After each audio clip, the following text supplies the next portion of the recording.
విదేశాల్లో చదవాలనుకుంటున్నారా? అయితే విదేశ్ కన్సల్టెంట్స్ ని సంప్రదించండి. రోజు గవర్నర్ గారి ప్రసంగంలో బడ్జెట్ సంబంధించిన ప్రసంగంలో గవర్నర్ గారు ప్రసంగిస్తున్నప్పుడు గత ప్రభుత్వంలో ఉన్న నాయకులు, వారి సభ్యులు చాలా హుందాగా గవర్నర్ గారు ప్రభుత్వం తరపున ఆయన సందేశాన్ని తీసుకెళ్తున్నప్పుడు వారు చేసింది ఏమాత్రం సబబుగా లేదు. గవర్నర్ గారు గత నెల రోజులుగా ఆయన ఆరోగ్య పరిస్థితి బాగా లేకపోయినా కానీ కంటిన్యూస్గా తీవ్ర జ్వరంతో బాధపడుతున్నప్పటికీ కూడా ఆయన ప్రత్యేకించి వచ్చి ఆయన ఈ రోజుని చాలా ఘనంగా, చాలా బలంగా ఈ మెసేజ్ని ఇచ్చినందుకు ముందుగా గవర్నర్ గారికి మా ప్రత్యేక ధన్యవాదాలు. గవర్నర్ గారి ప్రసంగంలో వైసీపీ అగ్రనాయకత్వం కానీ, సీనియర్ నాయకులు కానీ, వారి ఎమ్మెల్సీ సభ్యులు కానీ గవర్నర్ గారి ప్రసంగం పత్రులు చించేయడం కానీ, లేదంటే వారు ప్రత్యేకించి డిమాండ్ మాకు ప్రతిపక్ష హోదా ఇవ్వాలి అనేది చాలా బలంగా మాట్లాడుతూ వచ్చారు. ఇది అడిగితే వచ్చేది కాదు, అది ప్రజలు ఇస్తేనే వస్తుంది. బేసిక్గా ఒకటి హయ్యెస్ట్ మెజారిటీ ఎవరికి ఉంది వాళ్ళు ప్రభుత్వం ఫామ్ చేస్తారు. వాళ్ళకంటే నెక్స్ట్ స్టేజ్ ఎవరికి ఉంటే వాళ్ళకి ప్రతిపక్ష హోదా ఇస్తారు. అంతేగాని గతంలో మేము ప్రభుత్వాన్ని పరిపాలించాం కాబట్టి మా ప్రతిపక్ష హోదా ఎవరికి ఇవ్వరు. కనీసం జనసేన కంటే కూడా ఒక సీట్ ఎక్కువ వచ్చినా కానీ వాళ్ళకి ప్రతిపక్ష హోదా దక్కేది. ఈ రోజున ప్రభుత్వంలో సెకండ్ లార్జెస్ట్ పార్టీ జనసేన. దాన్ని ప్రజల దృష్టికి తీసుకొద్దాం. వైసీపీ నాయకులు వాళ్ళు చేస్తుంది ఏంటంటే మాకు ప్రతిపక్ష హోదా ఇస్తే తప్ప మేము అసెంబ్లీలో అడుగు పెట్టాం, లేదంటే ప్రసంగాలను అడ్డుకుంటాం అని. ఇది సరైన మెసేజ్ బయటికి వెళ్దాం. ఇది సరైన విధానం కూడా కాదు. ఇది ప్రజలందరికీ తెలియజేయాలనుకున్నాం. ఇది ప్రతిపక్ష హోదా ఏ పరిస్థితిలో వస్తుందంటే మీకు రూలింగ్ పార్టీ కంటే కూడా అత్యధికంగా ఇంకొక సీట్లు వాళ్ళకంటే మీరు వస్తే, దాని తర్వాత స్థానం మీకు వస్తే ఖచ్చితంగా ప్రతిపక్ష హోదా వాళ్ళకే ఉంటుంది. 21 సీట్లు ఉన్న జనసేన, 11 సీట్లు ఉన్న వైసీపీకి ప్రతిపక్ష హోదా ఎలా వస్తుంది? మేము వస్తే తప్ప మేము అసెంబ్లీకి రాము, ఇలా గవర్నర్ ప్రసంగాలను అడ్డుకుంటాం అనేది ఇది సరైనది కాదు. ఇది ప్రజలందరికీ కూడా తెలియచేస్తున్నాం ఈ సందర్భంలో.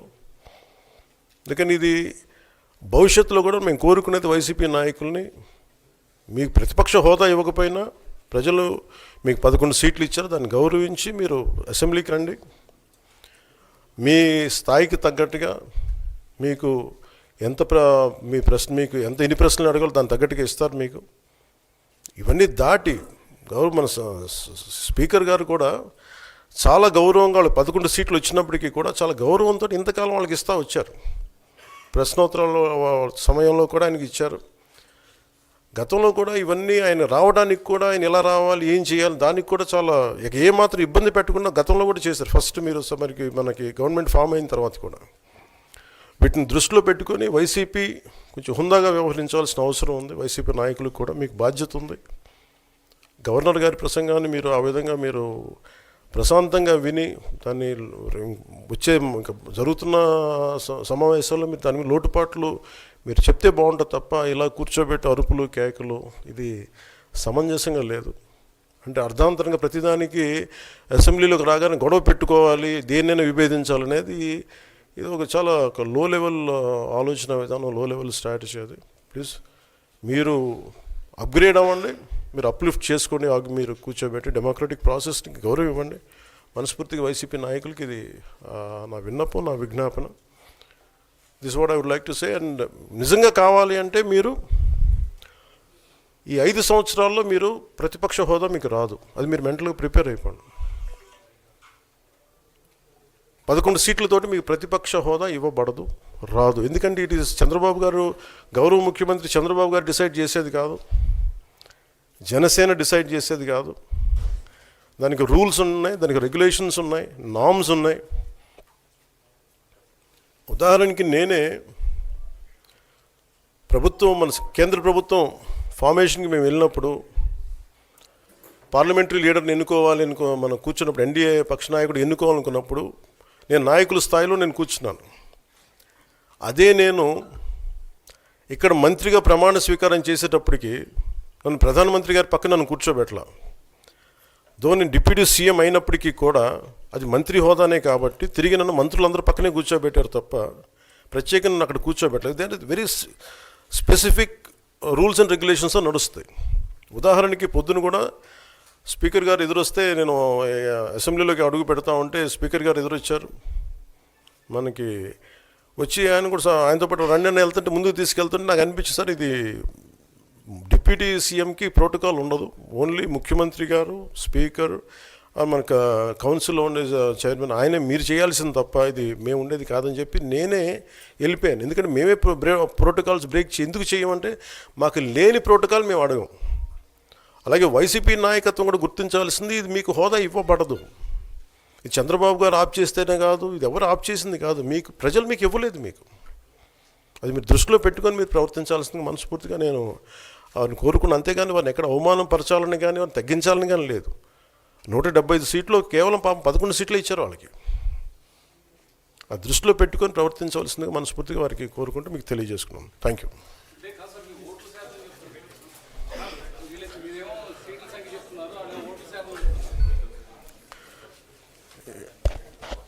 ఫస్ట్ అప్పుడు ఏం చేయాలంటే సార్, అప్పుడు జర్మనీకి వెళ్ళిపోవాలండి. ఇప్పుడు జర్మనీలో ఏంటంటేనండి, నేను జర్మనీ రిజల్ట్స్ కూడా ఇది వచ్చినాయి చూస్తా ఉన్నాను. ఎలక్షన్స్లో 25% వచ్చిన హైయెస్ట్ పర్సంటేజ్ ఆఫ్ వచ్చిన ఓటుకి ఇన్ని ఎంపీస్, ఇంత అసెంబ్లీ స్థానాలు ఉంటాయి వాళ్ళకి. 5% మించి తక్కువ వస్తే 5% ఓట్లు మిగతా వాళ్ళు పంచుకుంటారు. మనకు అలాంటి బెనిఫిట్ మనకు లేదు కాబట్టి మన రాజ్యాంగంలో లేదు. వాళ్ళు మంకుపట్టు పడితే they are free to go to Germany. Thank you. Suman టీవీలో మీ పర్సనల్ అండ్ బిజినెస్ ప్రమోషన్స్ కోసం కింది నెంబర్కి కాంటాక్ట్ చేయండి.